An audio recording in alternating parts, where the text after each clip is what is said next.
Aranjuez is a town lying 48 kilometers south of Madrid. As of 2009, it has a population of 54,055. In 1178, the area was acquired by the Order of Santiago. Ferdinand and Isabella, the Catholic monarchs, converted Aranjuez into a royal site.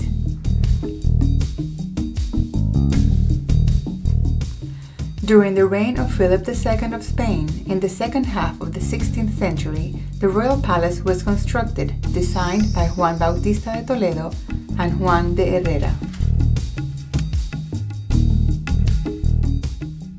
The main pillars of the local economy are hotels and tourism. Aranjuez has always been an attractive city for tourists with its royal palace, the gardens, the Tagus River, and the landscapes. In 2001, this city was designated as a World Heritage Cultural Landscape by UNESCO.